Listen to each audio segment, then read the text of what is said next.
좋아요와 구독하기는 보시의 공덕입니다. 한가롭고 평온한 시골 외곽의 조용한 마을, 푸른 언덕이라 불리는 이곳에는 서로가 서로의 이웃을 잘 알고 챙기는 따뜻한 마을이 있습니다. 그 중에서도 마을 입구 작은 집에 사는 올해 76세 된 순자 할머니는 특별한 존재입니다. 30년 넘게 이 마을에서 살아온 순자 할머니는 남편을 일찍 여의고 혼자 두 아들을 키워냈습니다. 아들들은 모두 도시로 나가 제 삶을 살고 있고 명절이나 특별한 날에만 할머니를 찾아옵니다. 순자 할머니의 집 앞에는 작은 정원이 있습니다. 할머니의 정성으로 가꾸어진 이 정원에는 사계절 내내 다양한 꽃과 채소들이 자라납니다. 봄에는 진달래와 개나리가, 여름에는 장미와 토마토가, 가을에는 국화와 고추가, 겨울에는 눈 속에서도 싹을 틔우는 시금치와 냉이까지.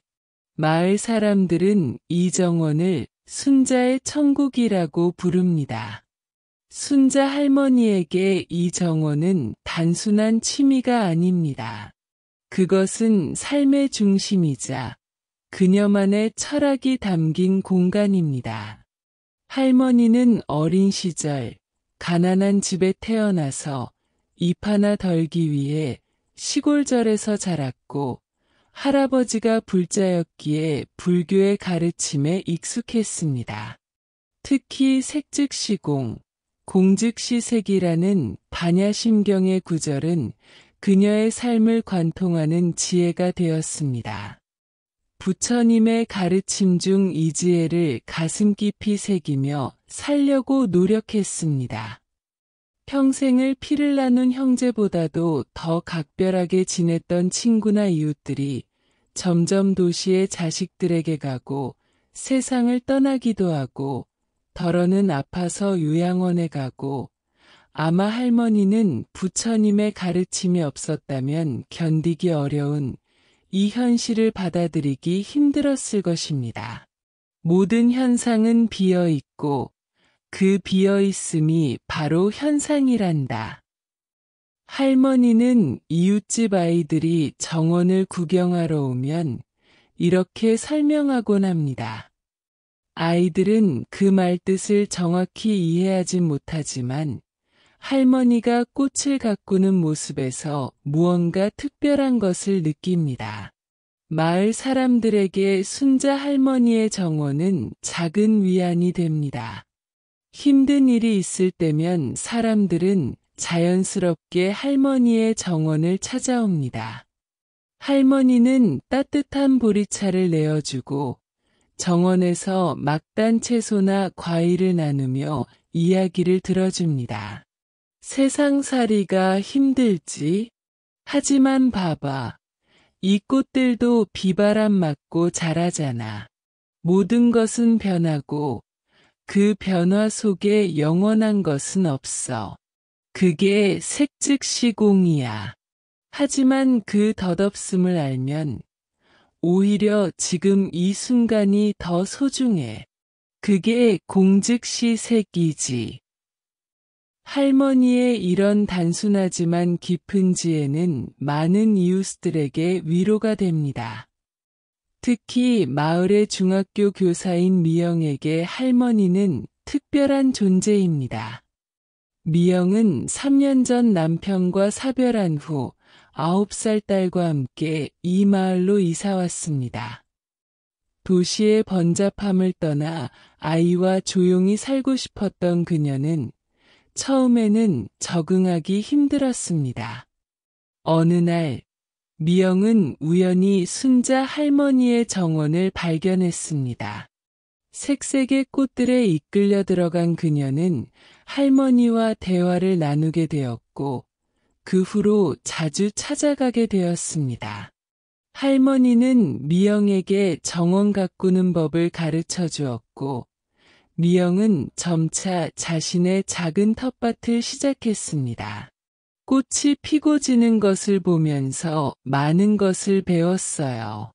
제 남편도 그렇게 왔다가 갔고 모든 것은 변합니다. 하지만 그 덧없음 속에서도 삶은 계속되고 새로운 꽃이 피어나요. 할머니가 알려주신 색즉시공, 공즉시색의 의미를 이제는 조금 이해할 수 있을 것 같아요. 미영의 딸 지은이도 할머니의 정원을 좋아합니다. 학교가 끝나면 종종 할머니 집에 들러 정원 일을 돕고 할머니의 옛날 이야기를 듣습니다. 할머니는 지은이에게 씨앗을 심고 물을 주는 법을 가르치며 삶의 지혜를 전합니다. 지은아, 이 씨앗과 작지만 이 안에 온 세상이 들어있어. 이게 자라서 꽃이 되고 또 씨앗을 맺어 새로운 생명이 되지. 시작도 끝도 없이 이어지는 거야. 이것이 바로 색즉시공, 공즉시색이란다. 어느 겨울날 순자 할머니가 갑자기 입원하게 되었습니다. 평소 건강했던 할머니였지만 나이가 들면서 면역이 약해져 감기가 오래가고 있었습니다. 소식을 들은 마을 사람들은 걱정했고 특히 미영과 지은이는 매일 병원을 찾았습니다. 할머니가 병원에 있는 동안 미영은 다른 이웃들과 함께 할머니의 정원을 돌보기로 했습니다. 추운 겨울이었지만 그들은 번갈아가며 정원의 식물들에게 물을 주고 보온을 위한 조치를 취했습니다. 할머니가 돌아오시면 정원이 잘 보존되어 있는 것을 보고 기뻐하실 거예요. 미영은 이웃들에게 말했고 모두가 기꺼이 힘을 모았습니다. 그들은 할머니의 정원을 돌보면서 그동안 할머니가 그들에게 베풀어준 따뜻함과 지혜를 떠올렸습니다. 한 달 후, 할머니는 건강을 회복하여 퇴원했습니다. 집으로 돌아온 할머니를 마을 사람들이 환영했고, 할머니는 자신의 정원이 잘 보존되어 있는 것을 보고 감격했습니다. 이렇게 잘 돌봐줘서 고마워요. 정원은 나 혼자만의 것이 아니라 우리 모두의 것이니까요. 할머니의 말에 미영은 깊은 통찰을 느꼈습니다. 그것은 색즉시공, 공즉시색의 또 다른 의미였습니다. 겉으로 보기에 정원은 할머니의 소유물이지만 실제로는 모든 이웃들과 나누는 공간이었고 그 공유된 기쁨과 아름다움은 소유의 경계를 넘어섰습니다. 봄이 오고 할머니의 정원은 다시 생명력으로 가득 찼습니다. 이번에는 미영과 지은이 그리고 다른 마을 사람들도 함께 정원을 가꾸기 시작했습니다. 할머니는 기쁜 마음으로 그들에게 정원 가꾸기의 비결을 가르쳐 주었습니다. 흙을 만질 때는 마음을 비우고 식물에게 말을 거는 마음으로 해요. 그들도 우리처럼 생명이 있어요. 그리고 기억하세요. 모든 것은 변하고 지나가지만 그 순간순간이 소중한 거예요. 할머니의 가르침은 단순한 정원 가꾸기를 넘어 삶의 본질에 대한 깊은 통찰을 담고 있었습니다. 색즉시공, 공즉시색, 모든 현상은 비어있으나 그 비어있음이 바로 현상이라는 가르침이 정원 속에서 살아 숨쉬고 있었습니다. 여름이 되자 마을 사람들은 할머니의 정원에서 작은 행사를 열기로 했습니다. 여름이 되자 마을 사람들은 할머니의 정원에서 작은 행사를 열기로 했습니다. 그들은 정원에서 난 채소와 과일로 음식을 만들고 꽃으로 장식을 했습니다. 이웃들은 각자의 악기를 가져와 음악을 연주하고 아이들은 정원에서 뛰어놀았습니다. 할머니는 그 모습을 보며 행복한 미소를 지었습니다. 내가 심은 작은 씨앗들이 이렇게 아름다운 모임을 만들어냈구나. 미영은 할머니 옆에 앉아 말했습니다. 할머니, 색즉시공, 공즉시색이 이런 거죠? 보이는 것은 언젠가 사라지지만 그 안에 담긴 마음과 연결은 영원히 남는 거예요. 할머니는 미소를 지으며 고개를 끄덕였습니다. 그래, 미영아. 이 꽃들도, 우리도 언젠가는 사라지겠지. 하지만 우리가 나눈 이 순간, 이 따뜻함은 형태를 바꿔 계속 이어질 거야. 마치 씨앗이 꽃이 되고, 꽃이 다시 씨앗이 되는 것처럼. 그리고 할머니는 매일 새벽 4시면 일어나 부처님께 기도 올리는 것을 어릴 적부터 평생을 단 하루도 빠뜨리지 않고 생활 속에서 실천하고 있었습니다. 가을이 깊어가면서 할머니의 정원은 또 다른 모습으로 변했습니다. 화려한 여름꽃들은 지고 대신 황금빛 국화와 붉은 단풍이 정원을 채웠습니다. 할머니는 이웃들과 함께 가을 채소를 수확하고 겨울을 위한 준비를 했습니다. 자연은 항상 우리에게 가르침을 줘요. 계절이 바뀌듯 모든 것은 변하고 그 변화를 받아들이는 것이 지혜예요. 할머니의 말에 마을 사람들은 깊이 공감했습니다. 특히 최근 사업에 실패하고 낙담해 있던 마을 주민 상철에게 할머니의 말은 큰 위로가 되었습니다. 할머니, 저는 평생 일구어온 사업을 잃었어요. 모든 것이 무너진 것 같았습니다. 할머니는 정원의 낙엽을 가리키며 말했습니다. 상철 씨, 저 낙엽 보세요.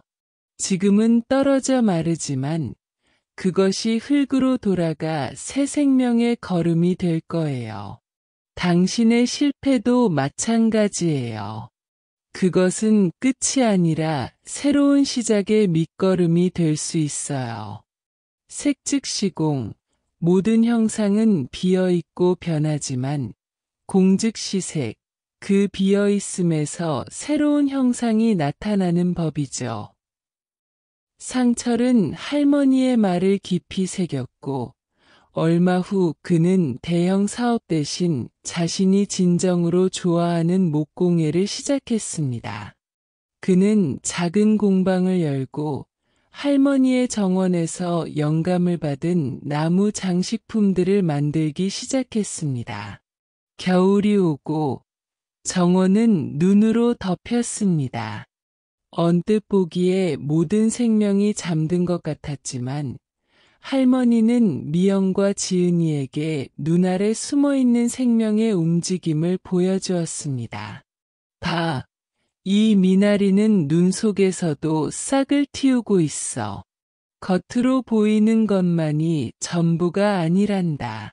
색즉시공, 공즉시색, 보이는 것 너머에 보이지 않는 진실이 있고 그 진실 속에서 모든 현상이 피어나는 거야.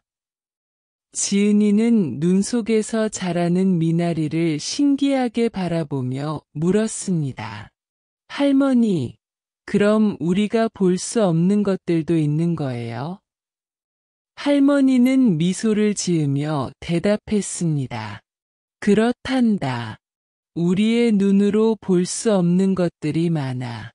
사랑, 친절, 그리고 우리를 연결하는 따뜻한 마음 같은 것들. 그것들은 형태가 없지만 우리 삶을 가득 채우고 있지. 요즘은 부모 자식도 얼굴 보며 살기 어려운 시절인데 그래도 우리는 아직 살아있잖아. 모든 상황을 있는 그대로만 본다면 우리는 살면서 매일매일이 불행할 거야. 그 겨울, 마을 사람들은 할머니의 집에 자주 모였습니다. 그들은 따뜻한 차를 마시며 이야기를 나누고 서로의 삶을 공유했습니다. 할머니의 작은 집은 마을의 중심이 되었고 그녀의 지혜는 모든 이에게 빛이 되었습니다. 봄이 다시 오고 할머니의 정원은 새로운 생명으로 가득 찼습니다. 이번에는 더 많은 마을 사람들이 정원 가꾸기에 참여했고 할머니의 정원은 점점 커져 마을 공동정원이 되어갔습니다. 어느 봄날, 오랫동안 마을을 떠나 있던 할머니의 두 아들이 방문했습니다.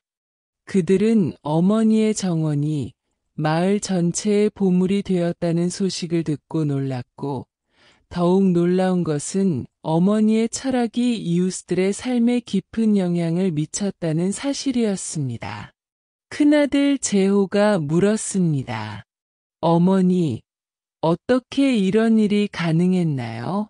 그저 작은 정원이었는데. 할머니는 피어난 진달래를 가리키며 말했습니다. 재호야, 이 꽃 보이니? 겉으로 보기엔 그저 작은 꽃이지만 이 안에는 우주가 담겨 있단다. 색즉시공, 공즉시색, 보이는 형상 너머에 무한한 가능성이 있고 그 무한함에서 구체적인 현실이 피어나는 거야. 내 작은 정원도 마찬가지였어. 처음엔 작은 씨앗에 불과했지만 그 안에 담긴 가능성이 이렇게 아름답게 피어난 거지. 재호와 동생 민우는 어머니의 말에 깊은 감동을 받았습니다. 그들은 바쁜 도시 생활 속에서 잊고 있던 중요한 진리를 어머니의 정원에서 다시 발견했습니다. 시간이 흘러 순자 할머니는 80세가 되었습니다. 그녀의 몸은 예전보다 약해졌지만 그녀의 정신과 지혜는 여전히 빛나고 있었습니다. 마을 사람들은 할머니의 80번째 생일을 축하하기 위해 특별한 행사를 준비했습니다. 그들은 할머니의 정원에 순자의 지혜 정원이라는 이름을 붙이고 작은 표지판을 세웠습니다. 표지판에는 할머니가 늘 말하던 색즉시공, 공즉시색이라는 글귀와 함께 간단한 설명이 적혀 있었습니다. 이 정원은 순자 할머니의 사랑과 지혜가 담긴 공간입니다. 모든 것은 변하지만 그 변화 속에서 우리는 영원한 연결을 발견합니다. 색즉시공, 공즉시색, 보이는 것 너머의 진실을 찾아가는 여정입니다. 할머니는 그 표지판을 보고 눈물을 흘렸습니다. 내가 평생 믿어온 가르침이 이렇게 다른 이들에게 전해질 줄 몰랐어요. 고맙습니다. 여러분. 미영은 할머니의 손을 잡고 말했습니다. 할머니, 저희가 고마워해야 해요. 할머니가 아니었다면 우리는 이렇게 깊은 연결과 지혜를 알지 못했을 거예요. 할머니가 아니었다면 우리는 이렇게 깊은 연결과 지혜를 알지 못했을 거예요. 할머니의 정원은 단순한 식물들의 모임이 아니라 우리 모두의 마음을 이어주는 특별한 공간이에요. 그날 저녁, 할머니의 정원에서는 작은 음악회가 열렸습니다. 마을 사람들은 각자의 악기를 가져와 연주하고 노래를 불렀습니다. 할머니는 그들 사이에 앉아 평화로운 미소를 지었습니다. 밤하늘에 별들이 빛날 때 할머니는 미영에게 작은 상자를 건넸습니다. 이건 내가 오랫동안 모은 씨앗들이야. 다양한 꽃과 채소의 씨앗이 들어있어. 미영아, 내가 계속해서 이 정원을 가꾸어 주길 바래. 미영은 감동해서 말을 잇지 못했습니다. 할머니는 이어서 말했습니다. 씨앗은 겉으로 보기엔 작고 보잘것없어 보이지만 그 안에는 온 우주가 담겨 있단다. 색즉시공, 공즉시색, 형상은 비어있대. 그 비어있음이 모든 가능성을 품고 있지. 내가 이 씨앗들을 심고 가꾸면서 그 진리를 계속 경험하길 바란다. 그 후로도 수년간 할머니의 정원은 계속 성장하고 변화했습니다. 할머니를 도와 미영과 지은이 그리고 마을 사람들은 그 정원을 소중히 가꾸었습니다. 그들은 할머니의 가르침, 색즉시공, 공즉시색의 지혜를 정원을 통해 계속 경험하고 전파했습니다. 정원은 이제 마을의 중심이 되었고 멀리서도 사람들이 찾아오는 명소가 되었습니다. 방문객들은 아름다운 꽃과 식물들을 감상하며 벤치에 앉아 잠시 명상에 잠기곤 했습니다. 그리고 그들 중 많은 이들이 색즉시공, 공즉시색이라는 글귀를 가슴에 새기고 돌아갔습니다. 미영은 이제 마을 학교에서 아이들에게 정원 가꾸기를 가르치며 할머니의 지혜를 전하고 있습니다. 그녀는 아이들에게 말합니다. 정원은 단순한 식물들의 모임이 아니에요. 그것은 우리 삶의 축소판이죠. 꽃이 피고 지듯 우리의 삶도 변화합니다. 하지만 그 변화 속에서도 변하지 않는 것이 있어요. 바로 우리를 연결하는 사랑과 지혜죠. 이것이 바로 불교에서 부처님의 말씀 중 색즉시공, 공즉시색의 가르침입니다. 지은이는 이제 대학생이 되어 환경학을 공부하고 있습니다. 그녀는 할머니의 정원에서 배운 자연과 인간의 깊은 연결에 대한 통찰을 자신의 연구에 접목시키고 있습니다. 그녀의 꿈은 도시에 더 많은 공동체 정원을 만들어 사람들이 자연과 소통하고 서로 연결되는 공간을 제공하는 것입니다. 상철의 목공예 공방은 성공적으로 운영되고 있으며 그는 할머니의 정원에서 영감을 받은 작품들로 유명해졌습니다. 그의 작품에는 늘 색즉시공, 공즉시색이라는 글귀가 새겨져 있고 그는 구매자들에게 그 의미를 설명해 줍니다. 이 글귀는 보이는 형상 너머의 진실을 일깨워 줍니다. 나무로 만든 이 작품도 언젠가는 변하겠지만 그 안에 담긴 이야기와 정신은 계속 이어질 것입니다. 할머니의 아들들도 변화했습니다. 재호는 도시의 바쁜 직장을 정리하고 마을로 돌아와 작은 유기농 농장을 시작했습니다. 민우는 도시에 남아있지만 주말마다 마을을 방문하며 정원 가꾸기에 참여합니다. 그들은 이제 어머니의 가르침, 색즉시공, 공즉시색의 의미를 깊이 이해합니다. 겉으로 보이는 성공과 지위는 덧없이 변하지만 진정한 행복과 평화는 내면의 깨달음과 타인과의 연결에서 온다는 것을 시간이 흐르면서 순자의 지혜 정원은 더욱 넓어져 마을 전체를 포용하는 공간이 되었습니다.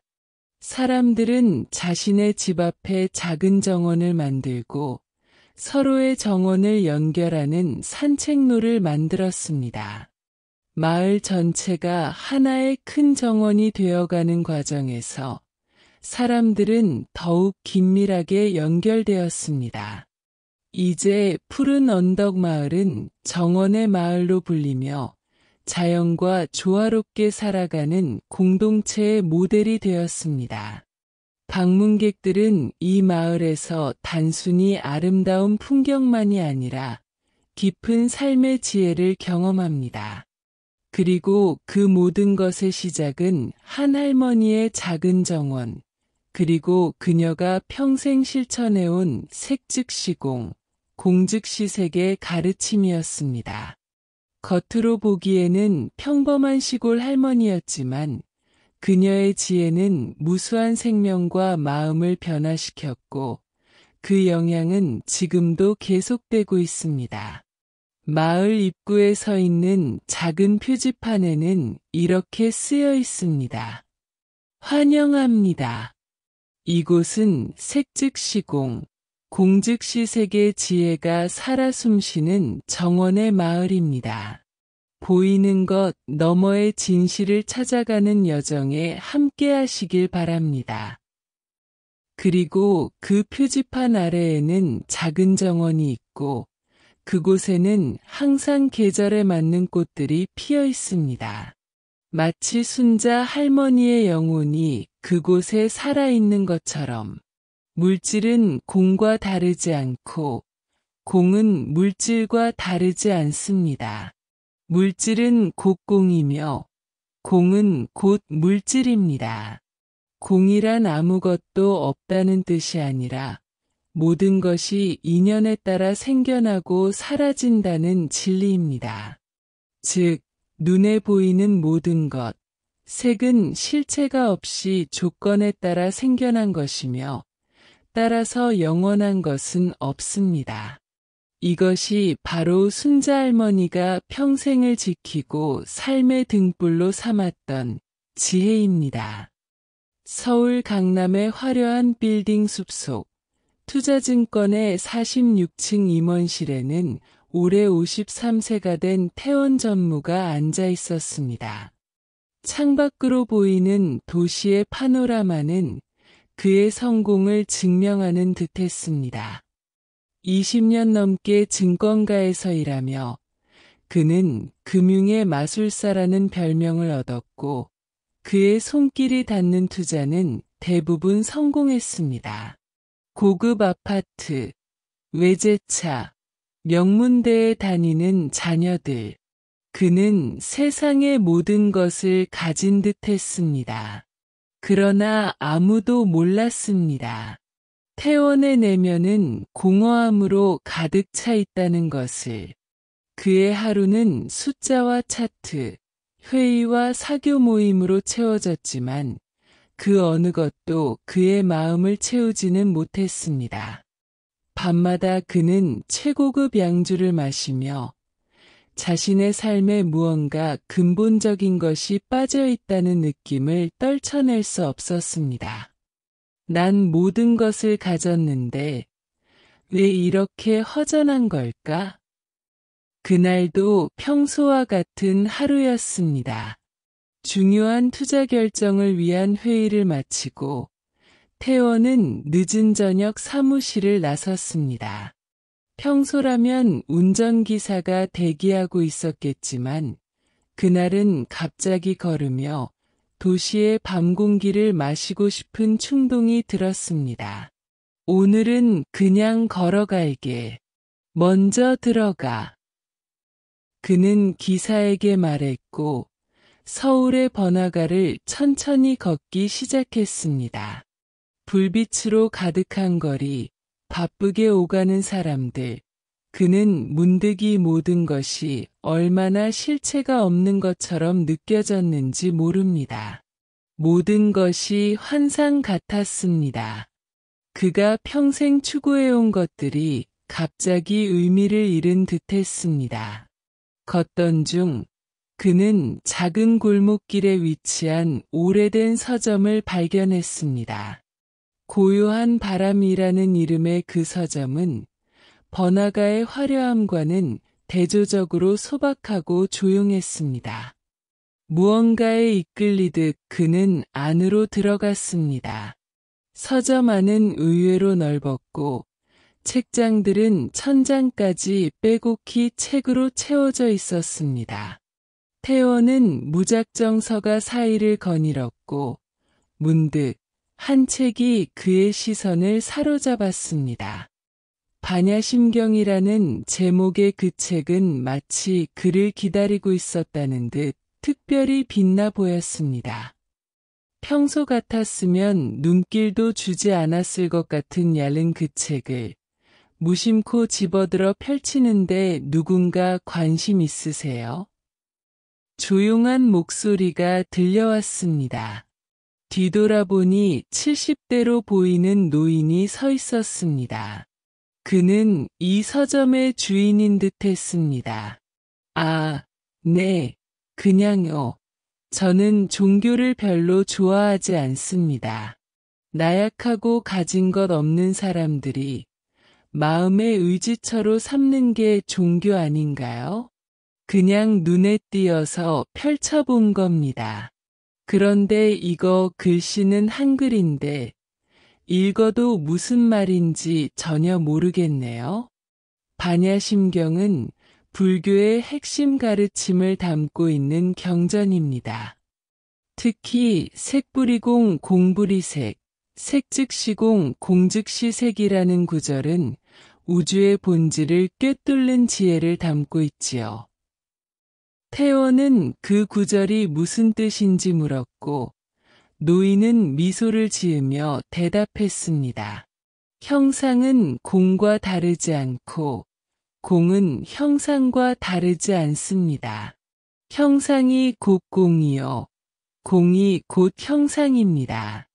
우리가 보고 만지고 느끼는 모든 것들은 실체가 없고 그 비어있음이 바로 모든 것의 본질이라는 뜻이지요.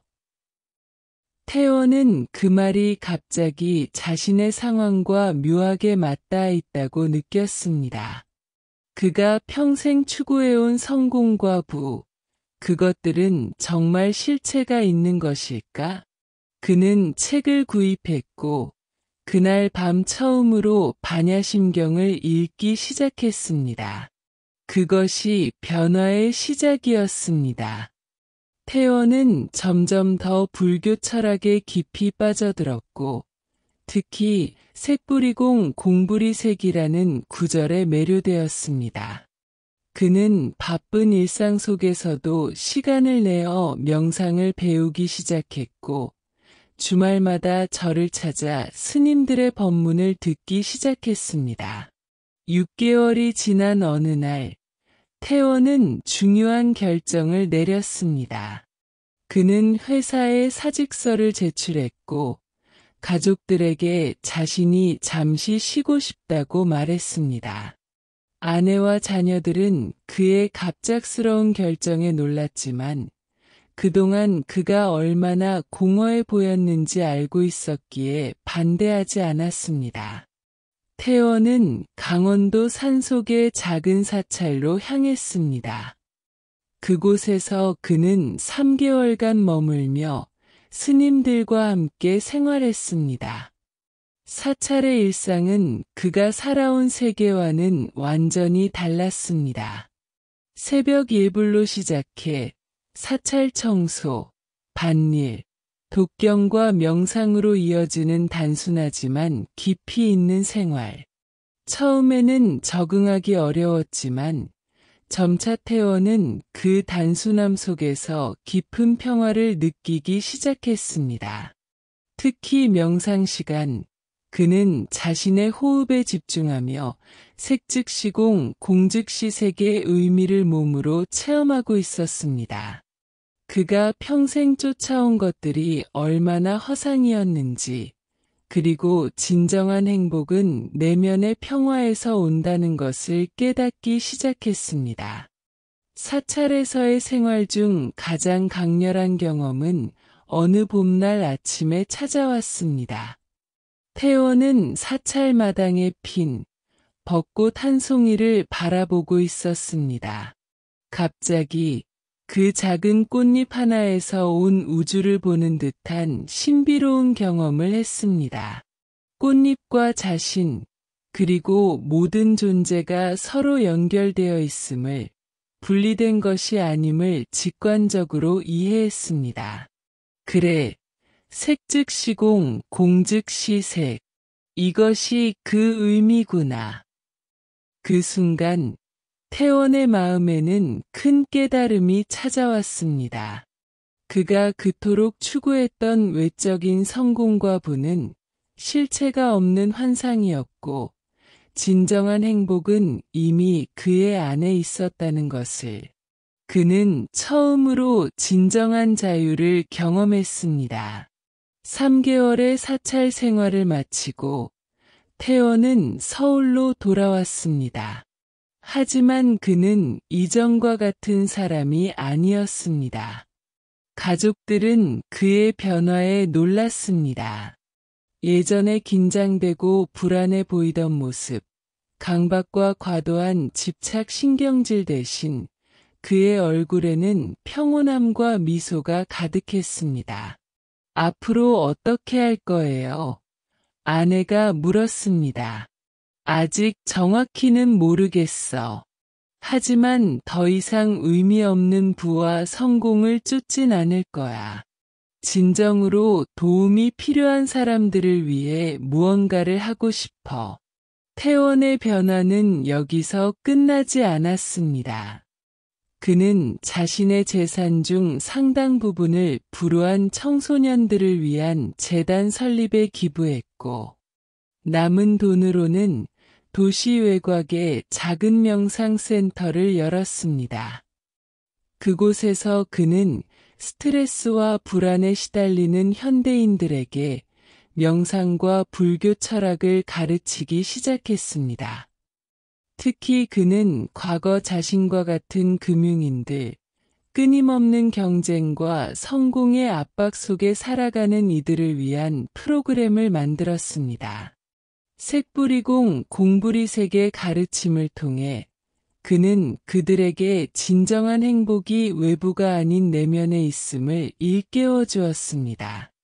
태원의 이야기는 점점 더 많은 사람들에게 퍼져나갔고, 그의 명상센터는 도시에 지친 영혼들에게 안식처가 되었습니다.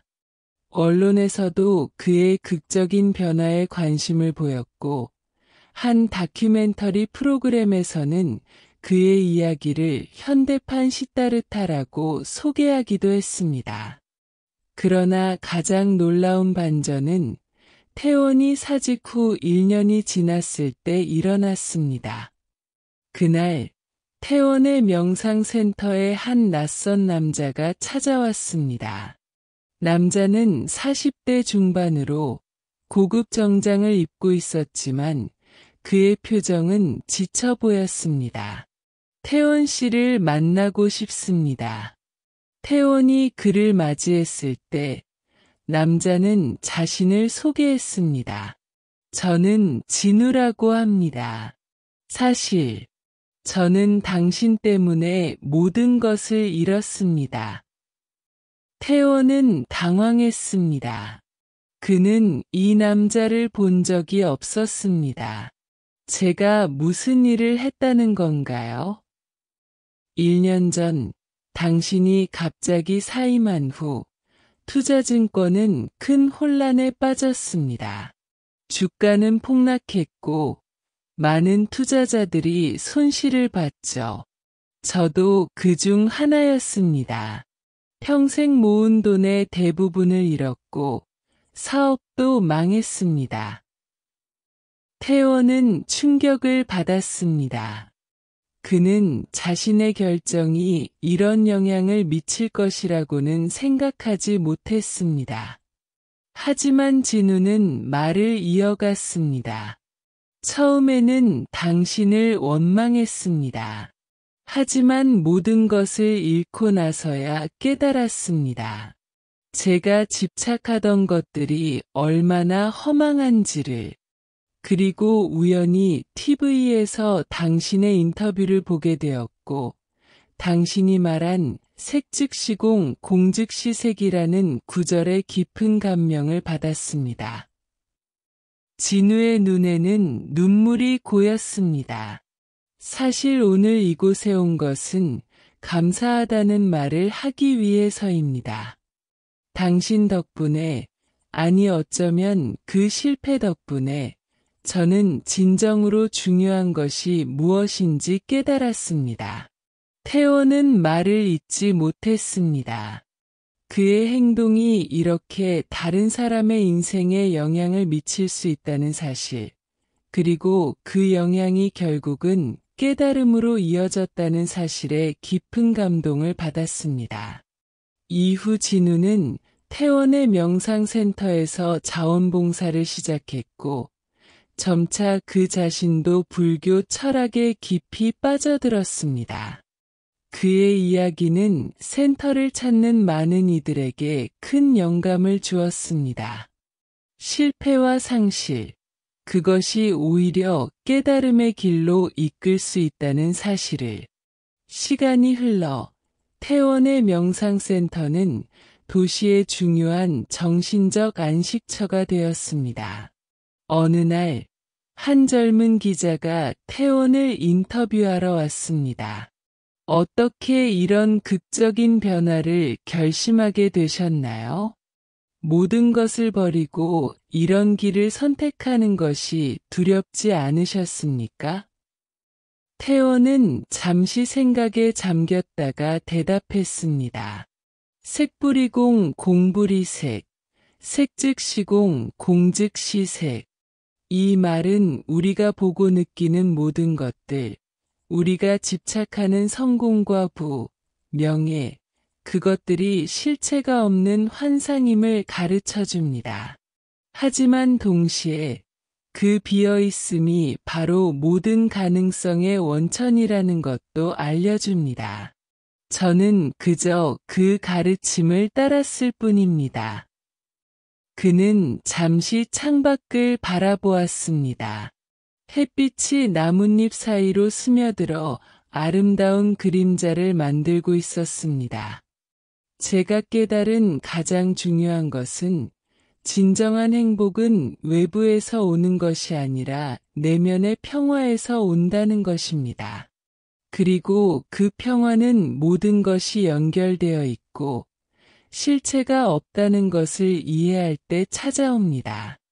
이것이 색즉시공 공즉시색의 진정한 실천적 의미라고 생각합니다. 태원의 이야기는 많은 이들에게 깊은 울림을 주었습니다. 특히 현대 사회의 끊임없는 경쟁과 성공의 압박 속에서 살아가는 이들에게 그의 경험은 다른 삶의 가능성을 보여주었습니다. 그리고 가장 놀라운 것은 태원을 통해 변화를 경험한 사람들이 또 다른 이들에게 그 변화를 전파했다는 점입니다. 마치 작은 파동이 점점 큰 원을 그리며 퍼져나가듯 색즉시공 공즉시색의 지혜는 더 많은 이들의 삶을 변화시켰습니다. 태원의 명상센터에는 이제 이런 문구가 걸려 있습니다. 꽃잎 하나에 온 우주가 담겨 있습니다. 그대의 내면에도 무한한 가능성이 있습니다. 색뿌리공 공부리색, 색즉시공 공즉시색. 그의 이야기는 우리에게 묻습니다. 정말 중요한 것은 무엇인지, 그리고 우리가 바라는 행복은 어디에서 찾을 수 있는지를. 화려한 성공과 부의 환상에서 벗어나 진정한 내면의 평화를 찾아가는 여정. 그것이 바로 태원의 이야기입니다. 그리고 그 이야기는 지금도 계속되고 있습니다. 많은 이들의 마음 속에서. 고즈넉한 산자락에 자리한 사찰에 연호 스님은 이제 백발이 성성한 노스님이 되었고 그의 지혜는 더욱 깊고 많은 제자들과 제가신자들이 그의 가르침을 받고자 모여들었습니다. 어느 날 마을에 큰 가뭄이 들어 많은 사람들이 어려움을 겪게 되었습니다. 특히 농부들은 농작물이 말라 죽는 것을 보며 절망에 빠졌습니다.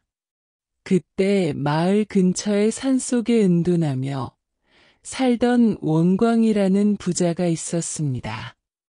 그는 평소 사람들과 어울리지 않고 자신의 재물을 지키는 데만 관심이 있었습니다.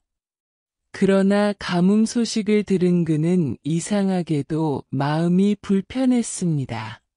어느 날 밤, 원광은 꿈을 꾸었습니다. 꿈에서 한 노스님이 그에게 말했습니다. 남을 위해 선업을 쌓으면 좋은 인연이 맺어진다. 잠에서 깬 원광은 그 꿈의 의미를 알기 위해 인연의 연못을 찾아갔습니다. 그곳에서 그는 연호를 만났고 자신의 꿈 이야기를 들려주었습니다. 연호는 미소 지으며 말했습니다. 선업이란 선한 행위로 쌓는 업을 말합니다. 남을 도우면 그 선한 에너지가 돌아와 좋은 인연으로 맺어지는 것이지요. 특히 어려운 시기에 베푸는 선행은 더 큰 가치가 있습니다.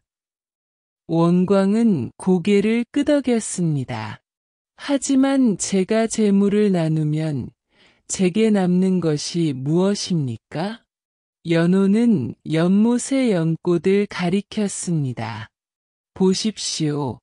저 연꽃은 물과 햇빛을 받아 자랍니다. 그리고 자라서는 아름다운 꽃을 피워 모든 이에게 기쁨을 줍니다.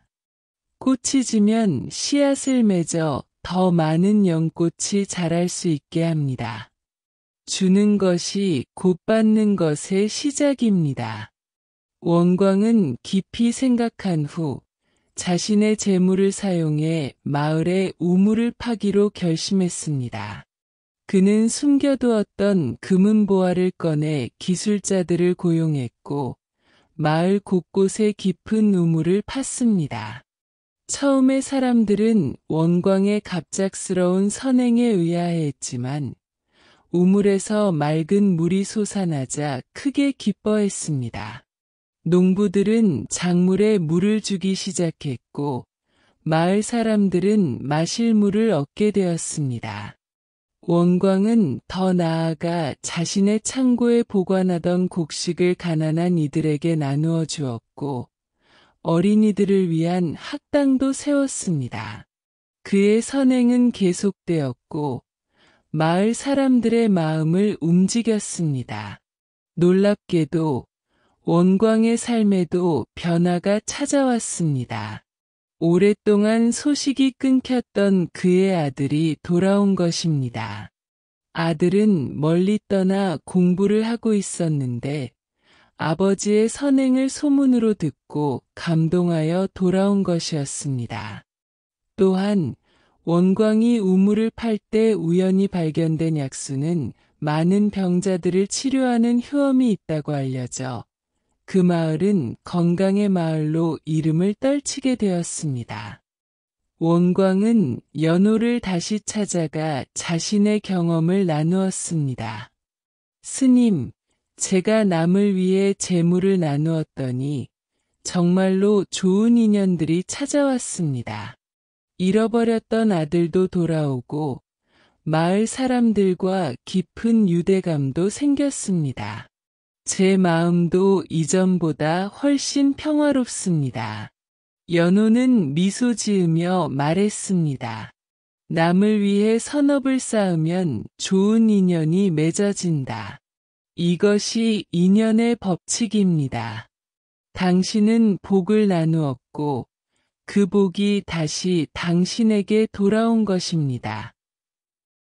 이 이야기는 마을 전체에 퍼져나갔고 사람들은 선업을 쌓는 일에 더욱 관심을 갖게 되었습니다. 그들은 서로 돕고 나누는 공동체를 만들었고 그 결과 마을은 더욱 번영하게 되었습니다. 2년의 연못 주변에는 이제 선업의 정원이라 불리는 새로운 공간이 만들어졌습니다. 사람들은 그곳에서 자신이 할 수 있는 작은 선행을 약속하고 그것을 실천했습니다. 연호는 종종 그곳에서 가르침을 전했습니다. 여러분, 기억하십시오. 남을 위해 선업을 쌓으면 좋은 인연이 맺어집니다. 선한 행동은 파문처럼 퍼져나가 결국 자신에게도 돌아옵니다. 이것이 인연의 깊은 비밀입니다.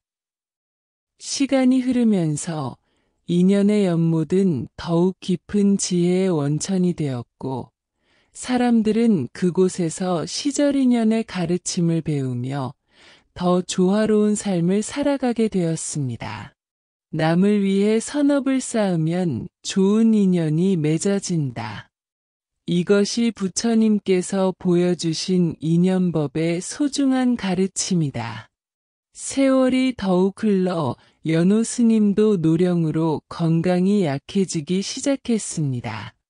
많은 제자들이 그의 곁을 지켰고, 특히 연호의 수제자인 법현은 스승의 건강을 걱정하며 하루도 떠나지 않았습니다. 어느 가을날 아침, 연호는 법현을 불러 인연의 연못가로 데려갔습니다. 연못에는 시들어가는 연꽃들이 가을 햇살을 받고 있었습니다. 법현아, 저 연꽃들을 보아라. 그들은 시들어가고 있지만 씨앗을 남기고 있다. 그 씨앗들은 겨울을 지나 다시 봄이 오면 새로운 연꽃으로 피어날 것이다. 법현은 고개를 끄덕였습니다. 이것이 바로 인연의 순환이다. 연호가 말했습니다. 이별도 하나의 인연이다. 이별이 없다면 새로운 만남도 없다. 모든 것은 때가 되면 떠나고 때가 되면 다시 만나는 법이다. 법현은 스승의 말이 마치 이별을 준비하는 것처럼 들려 마음이 무거워졌습니다. 스님, 저는 스님과의 이별을 생각하고 싶지 않습니다. 연호는 부드럽게 미소 지었습니다. 법현아, 형체의 이별이 인연의 끝은 아니다.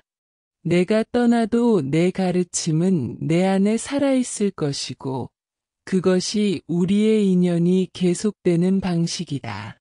며칠 후, 절에 뜻밖의 손님이 찾아왔습니다. 멀리 동쪽 바다 건너에서 온명예라는 스님이었습니다. 그는 연호를 만나기 위해 먼 길을 온 것이었습니다. 저는 동쪽 섬나라에서 왔습니다. 우리나라에서도 인연의 연못과 연호 스님의 가르침이 알려져 있습니다. 저는 그 가르침을 배워 우리나라 사람들에게 전하고 싶습니다. 명예가 말했습니다. 연호는 깊이 생각한 후 말했습니다. 명예 스님, 당신의 방문은 우연이 아닙니다. 이것이 바로 인연입니다.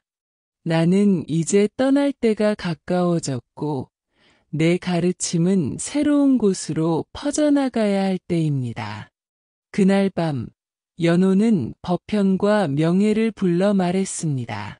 법현은 이곳 인연의 연못을 계속 지킬 것이고, 명예는 내 가르침을 받아 건너로 전할 것이다.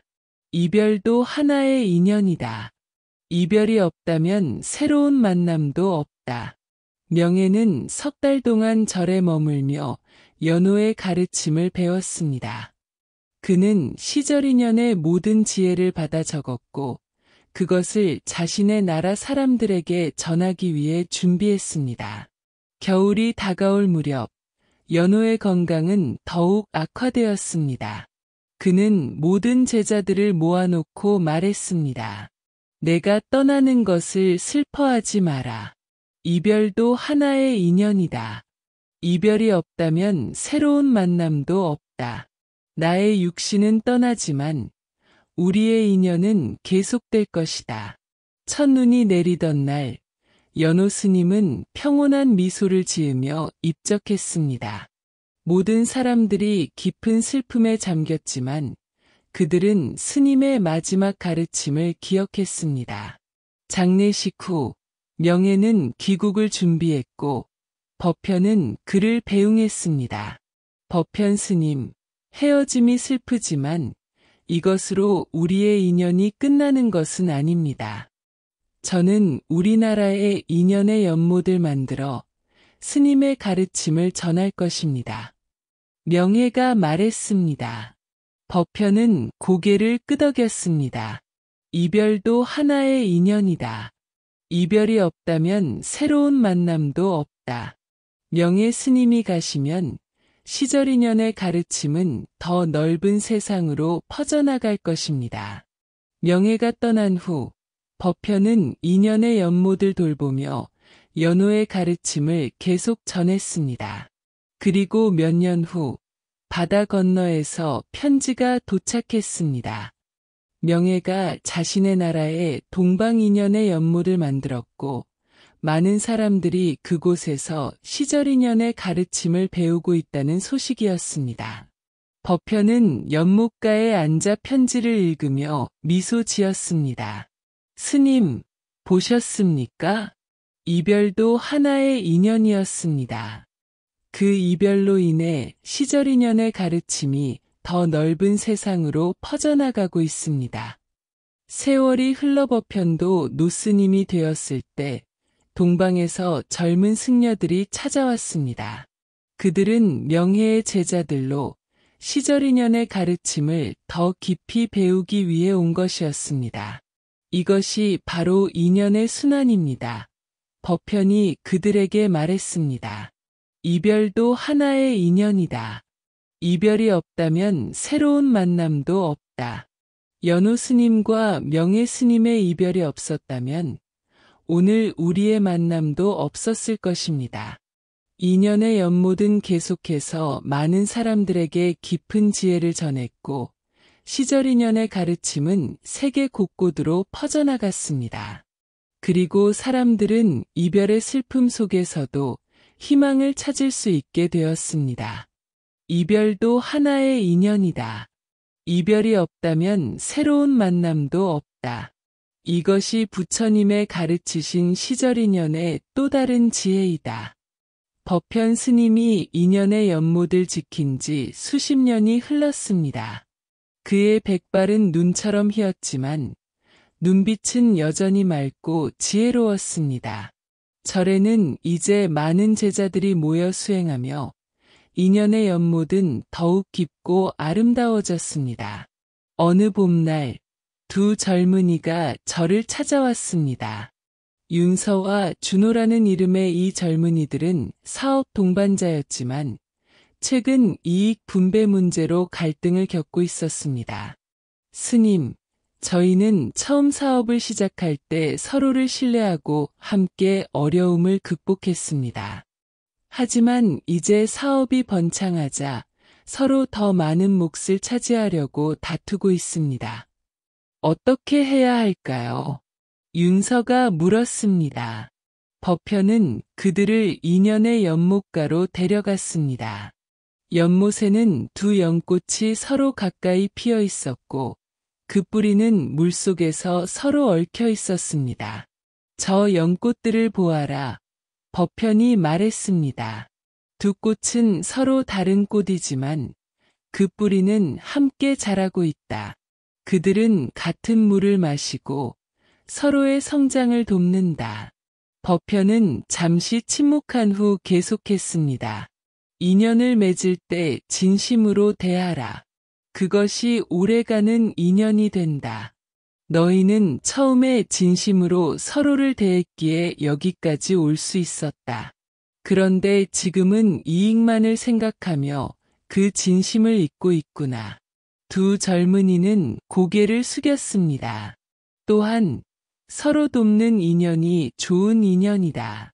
너희가 처음 시작했을 때 서로 도왔듯이 지금도 서로의 강점을 인정하고 부족한 부분을 채워주는 관계가 되어야 한다.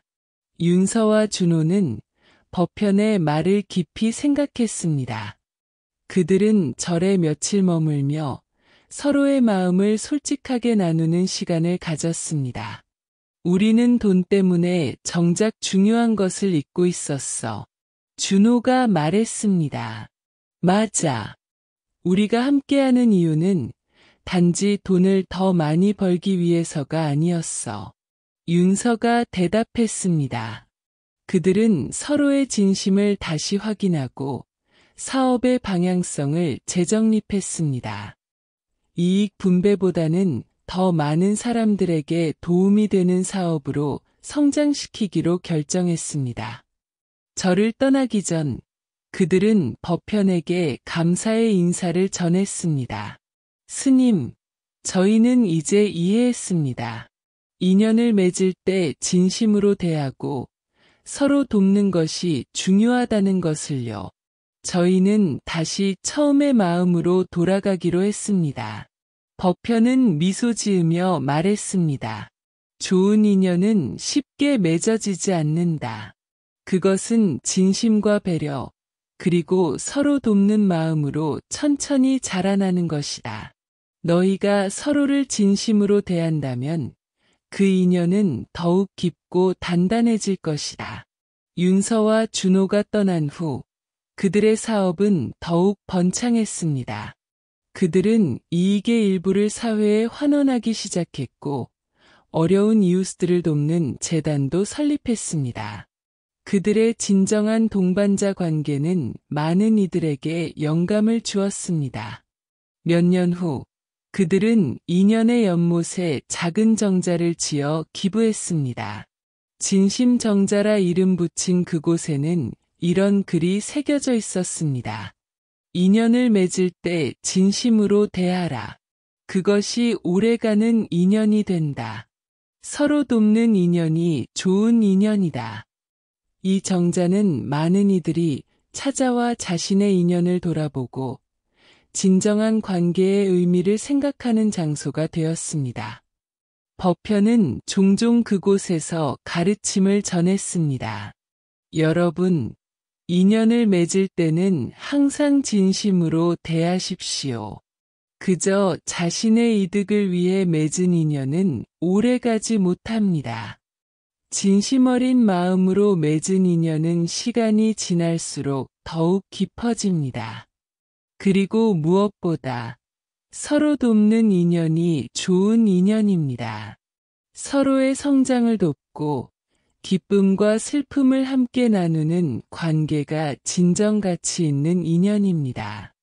세월이 흐르면서 인연의 연못은 더욱 깊은 지혜의 원천이 되었고 사람들은 그곳에서 진정한 인연의 의미를 배웠습니다. 법현의 가르침은 멀리까지 퍼져나갔고 사람들은 자신의 관계를 더욱 소중히 여기며 진심으로 대하게 되었습니다. 인연을 맺을 때 진심으로 대하라. 그것이 오래가는 인연이 된다. 서로 돕는 인연이 좋은 인연이다. 이것이 부처님께서 보여주신 인연법의 또 다른 지혜이다. 제 영상을 시청해주시는 모든 분께 부처님의 무한한 광명과 가피가 늘 함께 하시길 빌겠습니다.